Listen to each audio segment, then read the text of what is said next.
Cultivation Architectures, Episode 6, Soilless Media Systems, Engineering the Root Zone. Following the engineered logic of Episode 5, where cultivation is no longer defined by biological soil systems but by structured root environments, soilless media represents the next level of separation between biology and control. Coco, coir, rockwool, and perlite-based systems remove most internal biological regulation and replace it with a direct interface between the grower and the root zone environment. These systems do not produce fertility or stability on their own.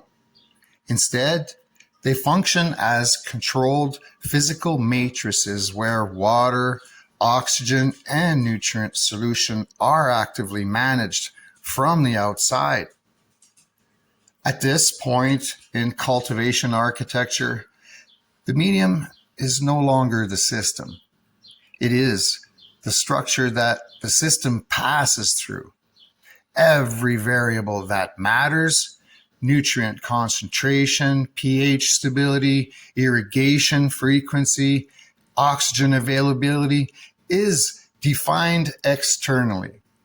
This creates a cultivation style where results are less dependent on internal soil ecology and far more dependent on consistency, precision, and repeatable management decisions. What emerges is a system that is highly controllable, but only if the operator maintains constant alignment across all inputs. Coco coir sits in a unique category within soilless media because it behaves like a semi-reactive structure rather than a fully neutral one. Although it is not biologically alive in the way soil is, it still interacts chemically with nutrient solutions through its CEC, cation exchange capacity. In practical terms, this means Coco does not simply hold nutrients. It temporarily binds certain positively charged ions, especially calcium and magnesium, and releases others depending on saturation and balance. This is why Coco systems often require intentional calcium and magnesium management right from the start, especially during early stabilization phases. Once properly conditioned, Coco transitions into one of the most responsive cultivation substrates available. It supports frequent irrigation cycles, high oxygen diffusion, and constant nutrient availability. Unlike soil, it does not rely on nutrient reserves. Instead, it performs best when nutrients are consistently present in solution. This is also where Coco becomes capable of supporting higher EC, electrical conductivity levels, than many soil systems, because the plant is not dependent on slow release or biological buffering. It is operating in a continuously refreshed exchange environment where nutrients are always available at the root surface. This is also where irrigation strategies become central to Coco performance. The system thrives on repetition and consistency rather than saturation and recovery cycles.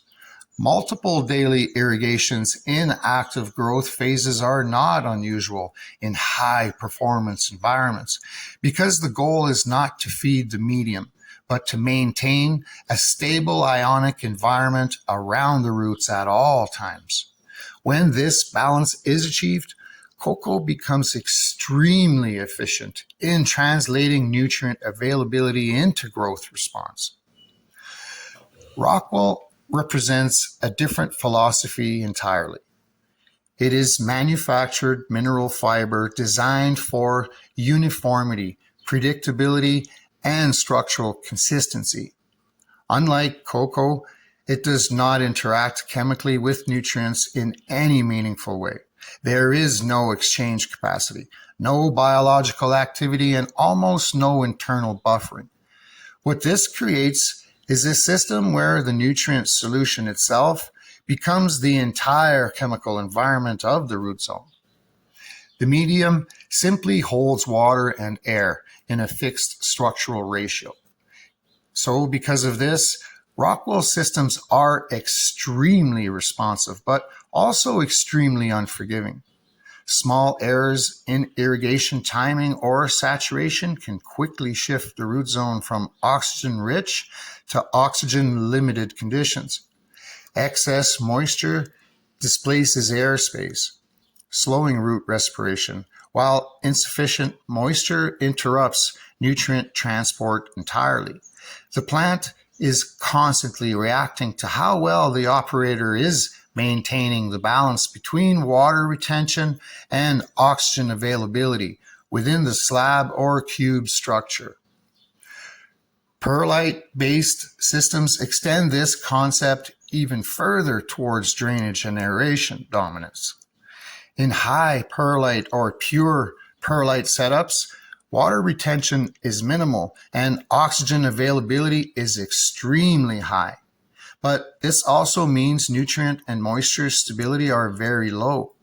The root zone becomes highly dependent on frequent irrigation cycles to maintain consistent nutrient presence. Without regular replenishment, the system dries quickly and becomes nutritionally inconsistent. In exchange for this low buffering capacity, perlite provides one of the highest oxygen environments available in soilless cultivation. Across all three soilless media types, the core principle remains consistent. There is no internal regulation. There is only structure.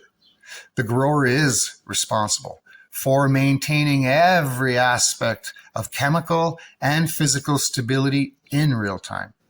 This is fundamentally different from living soil systems, where microbial activity and organic matter provide gradual correction and buffering of environmental fluctuations.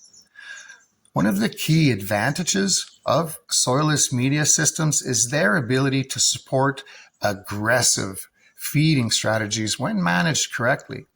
Because there is no biological decomposition cycle or long-term nutrient storage within the medium, electrical conductivity can be maintained at higher and more stable levels without the same risk of internal accumulation or unpredictable release.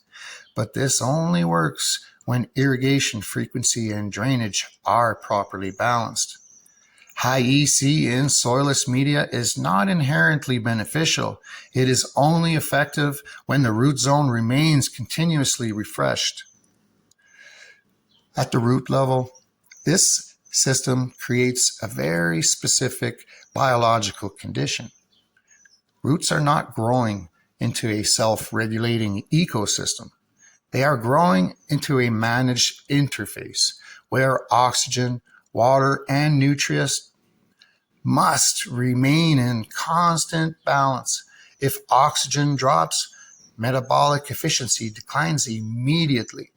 If nutrient delivery becomes inconsistent, uptake efficiency fluctuates rapidly. If irrigation timing is off, the entire system reflects that deviation almost immediately in plant response. This immediacy is one of the defining characteristics of soilless media cultivation. There is very little delay between environmental change and biological expression. In some ways, this makes the system easier to diagnose, but harder to master. Problems are visible quickly, but they must also be corrected quickly because there is no internal buffering layer absorbing instability. From a broader cultivation architecture perspective, inert media systems occupy a critical transitional space. They sit between hydroponics, where Nutrients are delivered directly in solution with minimal physical structure, and soil systems, where biological buffering governs nutrient availability over time. Coco, rockwool, and perlite all maintain physical structure while removing most biological complexity, creating a controlled interface where the grower directly defines root zone conditions. This makes them particularly valuable in environments where repeatability and scalability are important. When managed correctly, these systems can produce highly consistent results across cycles because the variables are external and repeatable rather than internally variable. But like I said, this consistency is entirely dependent on operator precision. The more directly a system responds to inputs, the more exact those inputs must become. In the context of the overall series, inert media systems reinforce a central idea that has been building across each episode. Cultivation is not defined by what the plant is placed in, but by how the environment is structured and maintained over time. Coco, rockwool, and perlite simply make that relationship more visible by removing biological buffering and exposing the direct connection between decision and plant response. And once that is understood, these systems are no longer seen as simple substrate choices. They become controlled environments where the grower is no longer working with the medium, but actively managing a continuous exchange system between water, oxygen, nutrients, and plant metabolism.